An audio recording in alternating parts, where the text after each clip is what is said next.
Salut les amis! Aujourd'hui on se retrouve dans une nouvelle vidéo pour réaliser cette fois-ci une recette d'un très grand chef très connu.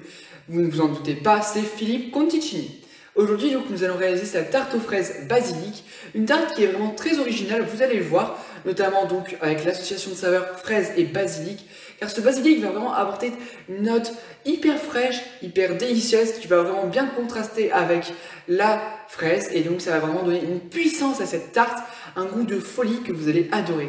De plus, la tarte n'est pas organisée de façon classique, c'est-à-dire qu'au lieu d'avoir des rebords à notre pâte à tarte, nous avons juste un palais breton donc, qui va être posé en dessous de notre tarte, sur lequel on va donc poser nos fraises et notre crème à la basilic. Vous allez voir, donc c'est délicieux, le visuel est très épatant, surtout qu'on arrive à le faire, vous allez voir, le visuel est magnifique et sublime. Nous en tout cas on a adoré tant visuellement que gustativement, je vous reconseille donc de la faire, alors sans plus tarder, voici la recette. Dans le bol de notre robot, on peut venir mettre les jaunes d'œufs et le sucre, et à l'aide d'un fouet, on vient blanchir le mélange. Il doit à peu près doubler de volume. Et une fois qu'on a cette consistance comme ici, on peut alors rajouter nos cubes de beurre légèrement pommade, afin de faciliter l'incorporation.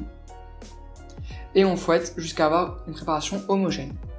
On peut alors rajouter la farine avec le sel et la levure, et mélanger à l'aide de notre feuille K cette fois-ci. On mélange en petite vitesse afin d'éviter de trop échauffer le gluten, et dès qu'on a une boule homogène, on peut alors la déposer entre deux feuilles de papier sulfurisé.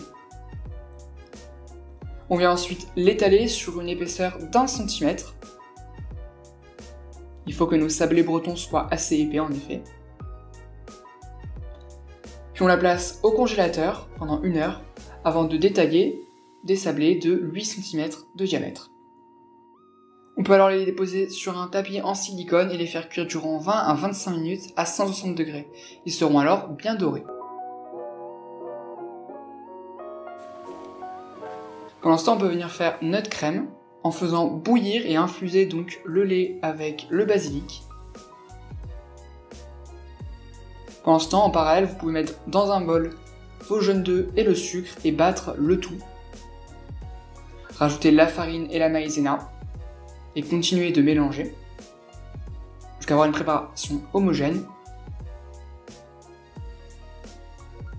À ce moment-là, vous pourrez rajouter le lait bien infusé en ayant retiré les feuilles de basilic. Mélanger le tout rapidement afin d'homogénéiser la préparation, la remettre dans la casserole et en faire une crème pâtissière, c'est-à-dire que vous allez faire chauffer à feu moyen fort tout en mélangeant au fouet jusqu'à avoir une préparation qui s'homogénise et qui s'épaississe, comme ici. On peut alors la faire cuire à feu moyen durant 5 à 6 minutes avant de rajouter le beurre, de mélanger tranquillement le tout, puis hors du feu, la gélatine, et placer le tout dans un récipient à fond large, couvrir d'un film plastique et de placer au frais durant 2 heures minimum afin que ça épaississe.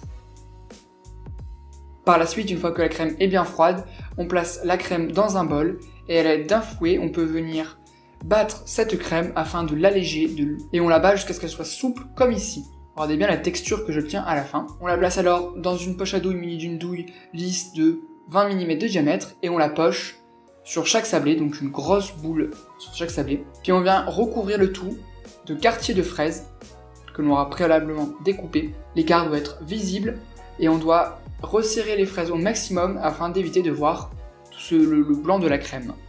Et voilà le résultat. Alors franchement, moi je trouve que c'est une tarte qui est magnifique, le visuel il est impressionnant une fois que le dressage, on a compris comment le dresser, comment bien faire.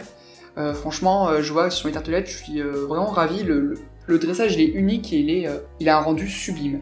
De plus, le goût vraiment basilic fraise est délicieux, nous on a adoré. Vous pouvez très bien aussi remplacer par de la menthe, on a testé aussi, c'était délicieux. Et franchement, que dire de plus, le visuel est très simple, très épuré, mais vachement joli.